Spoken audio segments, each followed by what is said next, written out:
दोस्तों नमस्कार। Yes, no formality, no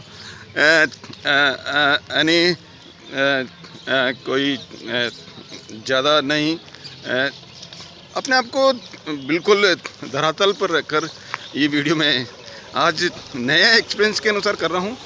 आप चलते चलते अपनी बात कैसे कह पाते हैं, मैं एक रियली मेरे को वीडियो अपलोड करना ही है और टाइम के आई थिंक टुडे बहुत कमी रहेगी। पूरा दिन पूरा पैकअप है। ये वॉकिंग का जो टाइम है ये मेरे पास में है।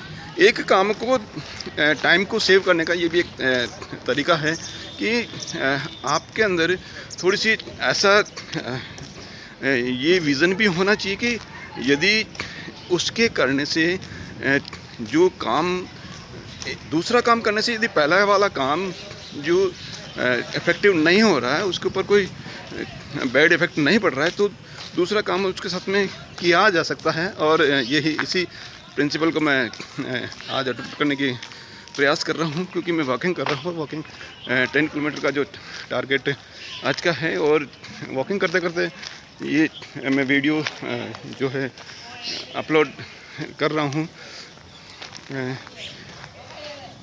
ये ब्रह्मा मंदिर का नाश्ता, हाँ रियली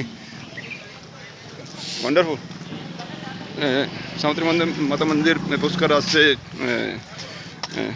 दर्शन करने के उपरांत ब्रह्मा जी का दर्शन मैं करने के लिए निकल पड़ा हूँ। बीच में मैं अपलोड कर रहा हूँ वीडियो। तो आज का जो मैं जिस टॉपिक के ऊपर हम डिस्कस करेंगे वो है, I think this is let's see. आज का जो जिस टॉपिक का हम डिस्कस करेंगे दैट इज अवेयरनेस। अवेयरनेस का मतलब है हम कोई भी वर्क हो, कोई भी काम हो, उसके हम उसमें अपना टारगेट जो चाह रहे हैं वो क्यों नहीं अचीव कर पा रहे हैं, उसके पीछे एक सबसे बड़ा ये थॉट भी काम करता है कि हम अवेयर नहीं हैं, उसके प्रति अवेयर नहीं है। और अवेयर नहीं है यानी हम जागरूक नहीं हैं। और जागरूक क्यों नहीं है?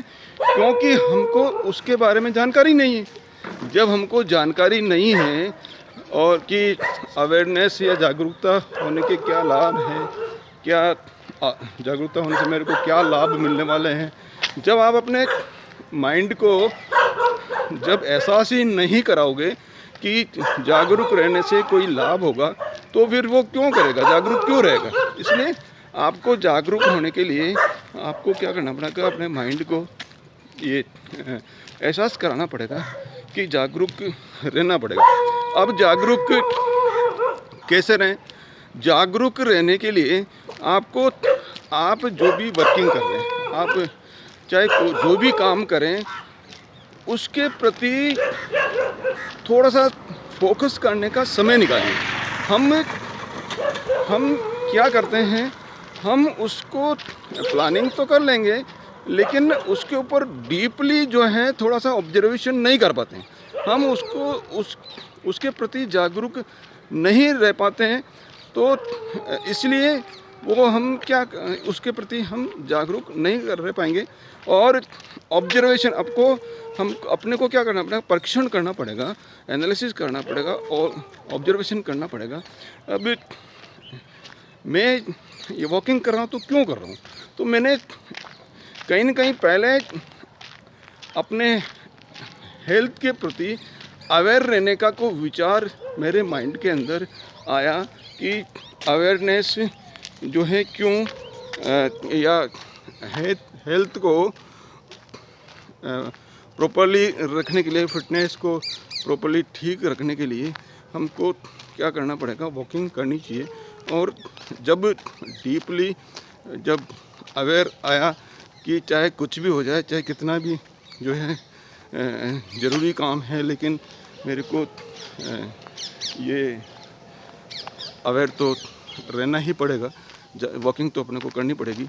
तो अवेयरनेस के लिए हमको थोड़ा सा जो भी काम कर रहे हैं उसके ऊपर थोड़ा समय देना पड़ेगा, समय व्यतीत करना पड़ेगा, उसके ऊपर थोड़ा कंसंट्रेशन करना पड़ेगा, थोड़ा फोकस करना पड़ेगा। अब एग्जांपल लेते हैं किसी पौधे का आप किसी भी कोई भी पौधा के पास में थोड़ी कम से कम 15 मिनट उसके पूरा जो स्ट्रक्चर है, उसका जो कार्य प्रणाली है, उसका जो तना है, उसका जो जड़ें के बारे में थोड़ा सोचें, उसके पास में उसके बढ़ने के लिए क्या क्या तत्व ज़रूरी है, उसके लिए सुरक्षा के लिए क्या क्या तत्व ज़रूरी है, ये जो पौधा है किस किस काम में आता है, कौन कौन सी दवाइयाँ इससे बनती हैं, या और इसका जो स्ट्रक्चर है, मेनली जो इसका स्ट्रक्चर है वो उसका जो स्ट्रक्चर तना पत्ती उसके ऊपर बिल्कुल आप गहनता का मतलब है कि पूरा ध्यान आपको उसके ऊपर देके आपको उसके बारे में उसके ऊपर पूरा कंसंट्रेशन एकाग्रचित्त आपका ध्यान कहाँ रहेगा, उस पौधे के ऊपर रहेगा, उस पौधों की जो पत्तियां हैं तना है उसके ऊपर रहेगा। तो ऑब्जर्वेशन या इस अवेयरनेस के कारण से आपने ऑब्जर्वेशन किया, 15 मिनट में ऑब्जर्वेशन मान लीजिए आपने किया, और पत्तियां मान लीजिए आपने पत्ती दी, मान लीजिए सपोज करो पीपल का पेड़ का ऑब्जर्वेशन आपने किया, तो पीपल का जो पेड़ है उसकी जो पत्तियां हैं उसके बारे में आपने विचार किया, तो फिर आपको क्या विचार आएगा, पौधों की इसकी जो पीपल की जो पत्ती है उसका स्ट्रक्चर आपने देखा, आपने स्ट्रक्चर देखा तो आपने जो उसकी बनावट जो आपको नज़र आई, तो कि उसके अंदर जो सिराएँ हैं या उसके अंदर जो पत्ती के अंदर जो स्ट्रक्चर है उसके अंदर एक मेन जो सिरा या मेन जो उसका जो स्ट्रक्चर है वो उसके अंदर मेन है। मेन के बाद में फिर साइड से पूरा उसके पत्तियों में अलग फिर सिराएँ और अलग से और जो है वो गई हुई है।